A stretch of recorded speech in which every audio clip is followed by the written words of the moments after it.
विवेक का रात के अंधेरे में घने जंगल के बीचों बीच एक पुराना हवेली नुमा घर खड़ा था। कोई नहीं जानता था कि वह किसका था, कब बना और क्यों वीरान पड़ा था।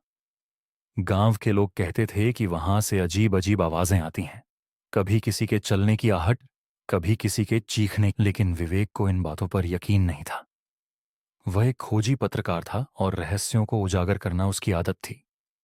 एक दिन उसने तय किया कि वह इस हवेली के पीछे की सच्चाई पता लगाएगा। रात के ठीक 12 बजे विवेक हवेली के पास पहुंचा। चारों ओर सन्नाटा था, बस पेड़ों की सरसराहट और दूर कहीं से उल्लू की आवाज आ रही थी। उसने अपना टॉर्च निकाला और दरवाजे की ओर बढ़ा।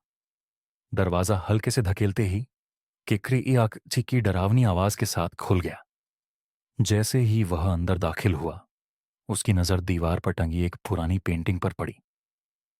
पेंटिंग में एक आदमी था जिसकी आंखें अजीब तरीके से चमक रही थीं।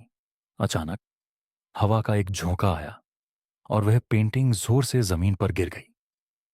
उसके पीछे एक गुप्त दरवाजा था। विवेक का दिल जोर से धड़कने लगा। उसने टॉर्च का रोशनी गुप्त दरवाजे पर डाली और धीरे से उसे खोला। अंदर एक संकरी सुरंग थी जो अंधेरे में कहीं गहराई तक जाती थी। वह डरते डरते अंदर घुसा।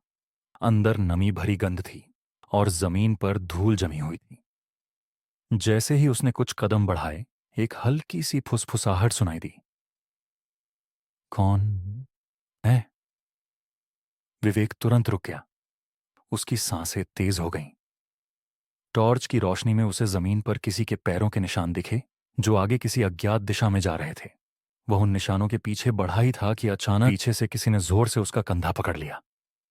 वह घबराकर पलटा, पर वहां कोई नहीं था। पसीने से तरबतर विवेक अब बाहर भागने ही वाला था कि उसके टॉर्च की रोशनी एक पुराने लकड़ी के बक्से पर पड़ी। उसने धीरे से बक्सा खोला। उसमें एक पुरानी डायरी रखी थी। जैसे ही उसने पहला पन्ना खोला, उसे झटका लगा। डायरी 50 साल पुरानी थी और उसमें आखिरी लिखा गया वाक्य था, जो भी इस रहस्य को खोलेगा वह खुद इसमें फंस जाएगा। विवेक के हाथ कांपने लगे। तभी सुरंग के आखिरी कोने से एक परछाई हिलती हुई दिखी। वह पीछे हट ही रहा था कि किसी ने उसके कान के पास धीरे से कहा, तुम यहां नहीं आ सकते। विवेक ने टॉर्च घुमाई, पर वहां कुछ भी नहीं था। अचानक हवा में कानफोड़ू चीख गूंज उठी और सुरंग की दीवारें जोर से हिलने लगीं। सब कुछ धुंधला होने लगा और विवेक को महसूस हुआ कि जमीन उसके पैरों के नीचे से खिसक रही है। अगली सुबह गांव वालों को हवेली के दरवाजे पर विवेक की फटी हुई डायरी मिली।